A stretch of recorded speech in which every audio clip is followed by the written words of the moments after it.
Baik, anak, kita akan kembali untuk membahas tentang sistem pemerintahan Indonesia. Utamanya adalah kita akan melihat berdasarkan konstitusi Indonesia. Tapi sebelum itu mari kita melihat Indonesia sebelum kemerdekaan. Bahwa pada masa penjajahan kolonial Belanda, yaitu tepatnya pada tahun 1996, Belanda mendarat di Banten dengan mendirikan VOC pada tahun 1902. Dan dengan tujuannya mendirikannya VOC itulah untuk menghindari persaingan tidak sehat di antara sesama pedagang Belanda dan mengambil keuntungan maksimal serta memperkuat posisi Belanda dalam menghadapi persaingan. Tentu dalam hal ini ada beberapa hak istimewa VOC yang sesuai dalam melaksanakan atau hal-hal yang ingin dilakukan di Indonesia pada saat itu. Bisa kalian simak dan bisa kalian ingat kembali di sejarah Indonesia tentang bagaimana VOC itu di Indonesia. Nah, tentu dari hak-hak istimewa VOC ini ada beberapa kebijakan pemerintah Belanda dalam melaksanakan monopoli perdagangan. Yang pertama disebut dengan Privilege La Rentier, yaitu penyerahan wajib pajak hasil bumi dengan harga yang telah ditetapkan oleh VOC dan melarang rakyat menjual hasil buminya selain kepada VOC. Kemudian ada kontingenten, kewajiban bagi rakyat untuk bayar pajak berupa hasil bumi. Kemudian ekstiparasi, itu VOC untuk menebang tanaman rempah-rempah, haknya VOC. Kemudian ada pelayaran hongi, yaitu pelayaran dengan perahu perang untuk mengawasi pelaksanaan monopoli perdagangan VOC dan menindak pelanggarannya. Pada tahun 1922, pemerintah kolonial Belanda mengadakan pembaharuan, yaitu memberikan kewenangan lebih besar kepada pejabat-pejabat Belanda yang ditugaskan di wilayah Hindia Belanda, memberikan kewenangan yang lebih besar kepada pejabat-pejabat pribumi, dan melibatkan unsur-unsur progresif yang ada di daerah-daerah untuk ikut berpartisipasi dalam menjalankan pemerintahan. Nah, pada tahun 1942 mulailah pemerintah kolonial Belanda digantikan oleh penduduk Jepang, yaitu dengan pemerintahan di bawah tentara penduduk Jepang yang diatur secara militer. Nah, sistem pemerintahan militer dapat tiga pemerintahan: pemerintah militer Angkatan Darat, tentara ke-25 untuk Sumatera dengan pusatnya di Bukit Tinggi. Kemudian militer Angkatan Darat, tentara ke-16, ya pusatnya di Jakarta, yaitu untuk Jawa dan Madura. Militer Angkatan Laut itu Armada Selatan untuk Sulawesi, Kalimantan, dan Maluku dengan pusatnya di Makassar.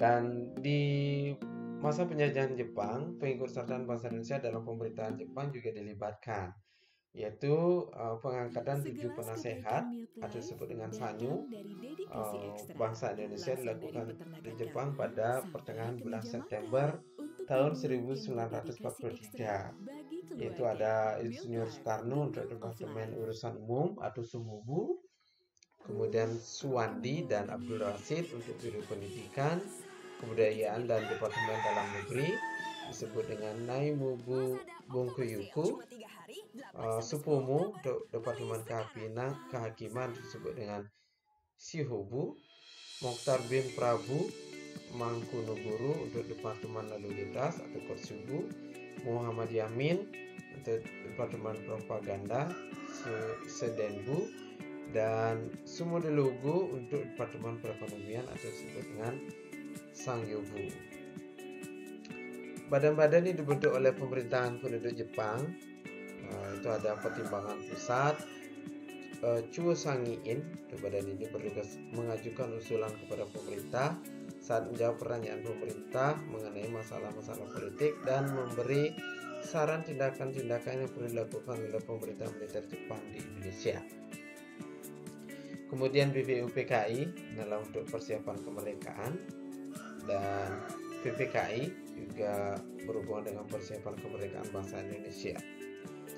Kemudian periodisasi sistem pemerintahan Indonesia dapat kalian lihat di tabel ini, dan ini juga akan memudahkan kalian untuk memahami dinamika perkembangan sistem pemerintahan Indonesia atau perkembangan sistem pemerintahan Indonesia dapat kalian lihat di sini, nanti kalian cocokkan ya. Nah, kalau kita melihat berdasarkan struktur ketatanegaraan Republik Indonesia sebelum perubahan dan sesudah perubahan, tentu ada perbedaan. Kita lihat penjelasan selanjutnya.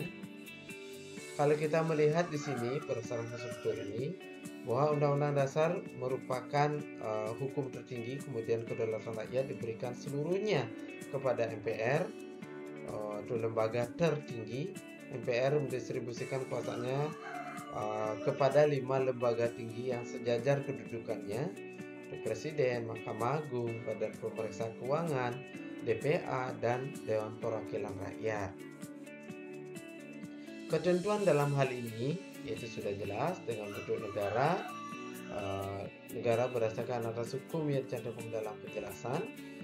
Konstitusionalisme, artinya penyelenggaraan pemerintahan negara berdasarkan Undang-Undang Dasar yang mengatur mekanisme pembagian kekuasaan. Kedaulatan berada di tangan rakyat yang sebenarnya dilakukan oleh MPR. Oleh karena itu MPR dan DPR yang memilih presiden. Kedudukan presiden adalah penyelenggara pemerintahan tertinggi di bawah MPR, sehingga presiden adalah bertanggung jawab kepada MPR. Kemudian tanggung jawabnya, presiden tidak bertanggung jawab kepada DPR. Pembantu presiden adalah menteri, hampir sama nih, dan presiden mempunyai kewenangan mutlak untuk mengangkat dan memberhentikan seorang menteri. Kekuasaannya juga kepala negara yang tidak terbatas, dengan tidak terbatas tapi dibatasi oleh hukum dan konstitusi. Nah, dari 7 kunci pokok sistem pemerintahan di atas, sistem pemerintahan Indonesia menurut Undang-Undang Dasar 1945 mengandung sistem pemerintahan presidensial. Dengan ciri-cirinya, pada saat itu kekuasaan yang sangat besar pada lembaga kepresidenan. Hampir semua kewenangan presiden yang diatur menurut Undang-Undang Dasar 1945 tersebut dilakukan tanpa melihat persetujuan maupun pertimbangan DPR sebagai wakil rakyat. Keuntungan dan kekurangannya, kalau kita melihat dari sistem pemerintahan sebelum amandemen. Keuntungannya adalah pemerintahannya sangat sulit, memudahkan dalam mengatur dan menyelenggarakan pemerintahannya. Karena terjadi kekuasaan yang penuh, kekuasaan cenderung disalahgunakan karena tidak ada pengawasan dari DPR. Sehingga dari hal ini ada harapan pemerintahan sesuai dengan konstitusi, itu ada jaminan terhadap hak asasi manusia dan hak-hak warga negara. Kemudian adanya pembatasan kekuasaan pemerintahan atau eksekutif. Nah, setelah kita memahami sistem pemerintahan sebelum amandemen, sekarang kita pahami sistem pemerintahan sesudah amandemen. Kita melihat dari strukturnya, tentu di sini ada lembaga negara yang sudah sejajar, berarti yang menjalankan atau distribusi of power-nya atau separation of power-nya itu adalah Undang-Undang Dasar 1945. Dengan tentu sebelum melaksanakan ini adanya tuntutan perubahan karena ditemukannya berbagai pasal yang terlalu luas. Kemudian perubahan juga mengacu kembali kepada roh sistem pemerintahan presidensial dan tidak boleh merubah bentuk negara, serta tidak mengubah pembukaan Undang-Undang Dasar 1945 dengan tetap mempertahankan susunan kenegaraan, kesatuan, dan selanjutnya lebih dikenal sebagai Negara Kesatuan Republik Indonesia. Nah, sistem pemerintahannya bahwa Undang-Undang Dasar 1945 di mana kedaulatan berada di tangan rakyat dan dijalankan sepenuhnya berdasarkan Undang-Undang Dasar. Sistem pemerintahan sesudah amandemen, ini sistem pemerintahan baru berdasarkan UUD 45 yang hasil amandemen keempat tahun 2002. Sistem pemerintahan Indonesia masih mengedepankan atau mendasarkan UUD 45 dengan beberapa perubahan seiring dengan adanya transisi menuju sistem pemerintahan yang baru. Indonesia adalah negara hukum yang dicantumkan dalam batang tubuh pasal 1 ayat 3. Kemudian sistem konstitusinya adalah penyelenggaraan pemerintahan negara berdasarkan Undang-Undang Dasar yang mengatur mekanisme pembagian kekuasaan. Kedaulatan berada di tangan rakyat, oleh karena itu saat pemilihan presiden dilakukan langsung oleh rakyat. Presiden adalah penyelenggara pemerintahan, bukan tertinggi dan bukan MPR dan bukan di bawah MPR pula. Nah, dari sistem pemerintahan ini diharapkan berjalan mulai pada tahun 2004 setelah dilakukannya pemilu pada tahun 2004. Nah, sehingga presiden tidak bertanggung jawab kepada DPR. Pembantu presiden adalah menteri yang tidak bertanggung jawab terhadap DPR, dan presiden tetap mempunyai hak mutlak untuk mengangkat dan memberhentikan seorang menteri. Kekuasaan kepala negara tak terbatas, maksudnya karena tidak terbatas, karena tidak tak terbatas dikatakan terbatas, tetapi sebenarnya tidak terbatas, dan dikatakan tidak terbatas tetapi dibatasi oleh hukum dan konstitusi. Nah, variasi sistem pemerintahan presidensial di Indonesia tentu adalah kombinasi antara presidensial dan parlementer. Di antaranya adalah presiden dalam mengeluarkan kebijakan tertentu perlu pertimbangan atau persetujuan dari DPR.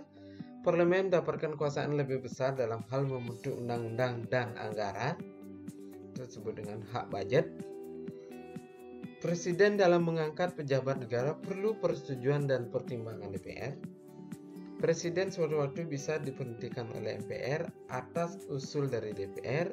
Jadi DPR tetap memiliki kekuasaan menguasai presiden meskipun tidak secara langsung.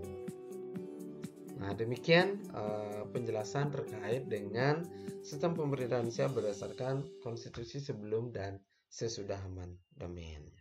Tetap semangat dan simak tayangan selanjutnya terkait dengan dinamika sistem pemerintahan Indonesia.